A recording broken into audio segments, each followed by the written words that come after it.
Zippity-doo-dah. Hey everybody, Derek here with IAO, the International Association of Amusement Operators, the best place on the web to start, manage, and grow your business. Thanks for tuning in. On today's webcast, we're talking about indoor playgrounds, specifically those indoor playground deals coming from China. But are they good deals? As some of you may know, I spent about 6 years in the indoor play business, maybe 8 or 9 years ago. During that time, we never saw much coming from Asia. However, times have changed. Asia as a trading partner has changed, and our choices for product from Asia continues to grow, especially in the attractions business. And we've all seen these crazy prices coming from China. So as attractive as some of that may be, remember at the end of the day, it's a play structure that hopefully hundreds and thousands of kids over the next few years of your business will be playing in. So is that indoor playground from China really worth the discount? I have my own story to relate, and in fact I'll do so in another video. But for this webcast, I had the pleasure of a telephone interview with Dave Wilson from Elite Installations and the Wilson Design and Consulting Group. With over 25 years experience as both manufacturer and operator, Dave has seen it all and offers us some things to look for and the real cost of indoor playgrounds. The interview runs approximately 13 minutes. Let's give it a listen.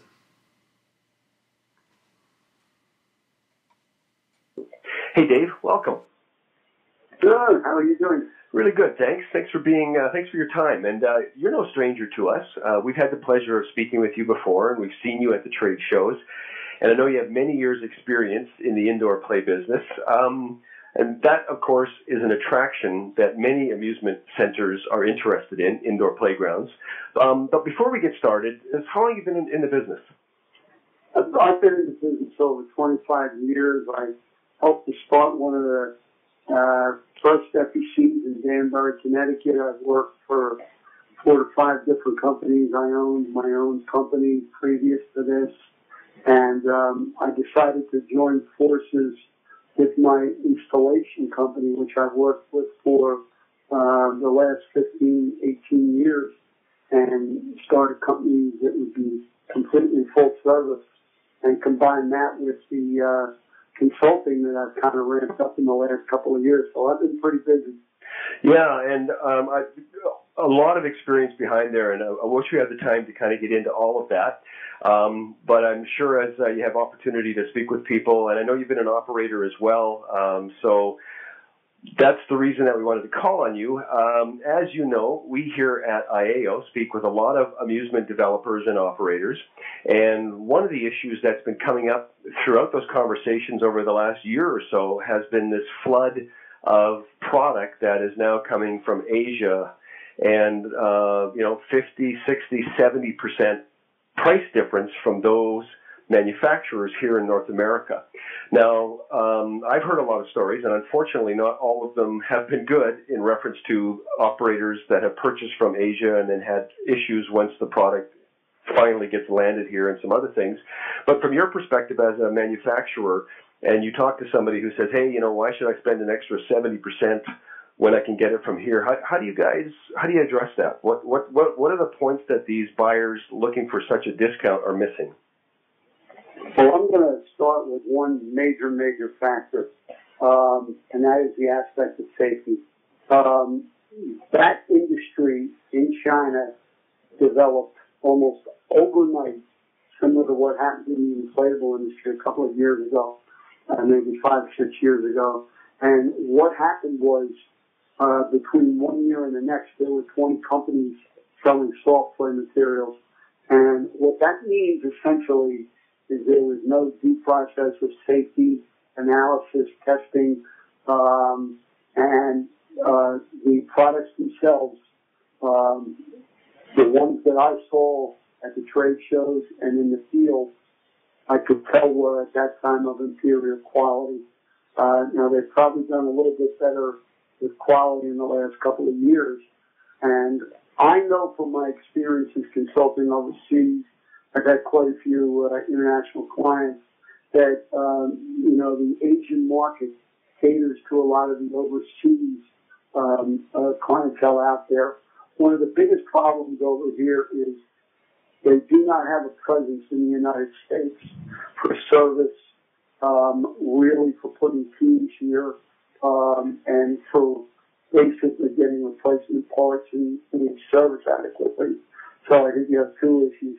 you have to look at the, examination of the pure quality of the product, whether it's going to work long term or not. And number two, if you do have issues with the product, what do you do about it? And that's something that, is a major aspect of what makes, American-made products so superior, and definitely was the difference in price. So, good points. And so when you talk about safety specifically, are we afraid that they're not bolted together correctly and they're going to fall apart when kids get in it, or what really are the safety issues? And we're looking at some of the work you've done here as we speak. Well, number one, I can say this with honesty. I have not been able to witness an actual installation of some of these units. I know that some of the products are being sold as, it can be assembled by the operator. A medium-sized play unit, they have 4,000 different parts in it when it's all said and done. And we have experienced installers that are part of our business. They're partners, and they've been trained by the National Playground Contractors Association and have done more than 300 installations. So I would say, number one, the installation. Number two, the type of manufacturing process, whether the plastic is coming in with sharp edges or rough edges, whether the installation team is properly planing them down, whether the actual cutting of the steel and the type of clamps used would stand up to the tensile strength and age strength requirements for ASTM over here. Those kinds of things, as well as the long-term quality of the equipment. If a pad, it's a foam-based item, would wear out in 2 years, so there's a safety issue right there with that. Right. So these are the kinds of things that I look for. So let's say somebody says, I've done a little bit of due diligence. I think these guys are reputable. I'm not too concerned about that. I'm going to make this happen and purchase here anyway and get it shipped over.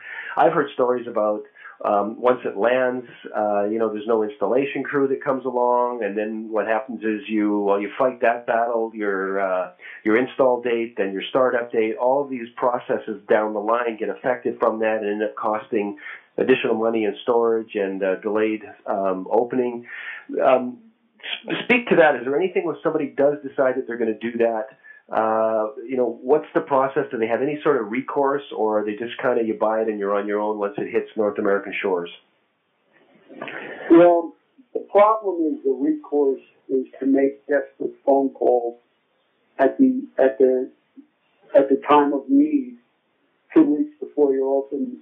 To put on my consulting hat for a moment, the last month of trying to open one of these facilities, most people that get involved in it want to literally pull their hair out, or they're afraid their head's going to explode. And the last thing you want to deal with at that time is having a major roadblock put in your way. So I've gotten frantic phone calls from numerous clients out there that had spoken to me previously about selling them a play unit, and they decided to go, in quotes, the cheap way, and now they were faced with a situation where they were almost begging me, and were at that point willing to pay anything to put it in. Now, I won't put it in because I don't trust the product. Remember, we have to stand behind the product from a liability standpoint. So this is not a product that we built, and a client here is asking us to put it in. So, quite frankly, many, many times their hands are tied at that point. And I also, to stray briefly, I have a client that I'm talking with now about putting in one of our play units, who bought a Chinese play unit 2 years ago and has numerous issues that he's going to the point of investing a whole new $75,000 in a replacement unit. I think that speaks volumes there. Yeah. Well, it's unfortunate that, I mean, we are kind of a price-driven society, and when you see such a difference in, because, an average, from my experience, an average indoor play structure is easily 70, 80, 100, 120 grand, right? Yeah, but here's the thing. Talk about a 70% price difference. Again, that doesn't include installation. Installation, safe installation by a professional company is going to cost about 25% of the selling price of the play unit. So right there, you're talking about cutting that 70% savings down to maybe 30, 35%. Right. The quality of the product, long term, we have decks that will last 8 to 9 years, vinyl decks. We have webbing that will last 10 to 12 years. The plastic, if it's indoors, will virtually last 20 years, and the steel and the clamps will virtually last 30 years. Right. So, your major issues are going to be wear and tear, your foam and vinyl products, and your metal. So, and again, that's if the manufacturer does maintenance the right way. So it gets into the same vein as someone calling me that has a used play unit that they bought at an auction somewhere and wants me to give them a price on doing that play unit. And normally, when I go through all the aspects of how much did you buy it for? Okay, it's got to be taken down. There's a price to take it down. There's a price to transport it. How old is it? If it's 5 years or older, usually parts of it are antiquated, used up, in poor shape. I've had clients that have looked at older play units used, where when all is said and done, and I showed them that this is what you really need to do for this play unit to put it into something that looks like it's a new product. Remember, you're in this completely new facility. Want this product to look new. Their savings was 17.5% over the cost of a new unit. Right. And everything is said and done. Right. Yeah. Good. So what appears to be a savings at the front. Yeah. And again, I'm going to say one other thing. 70%, and I know this from being a facility owner, when we would book birthday parties and, a lot of different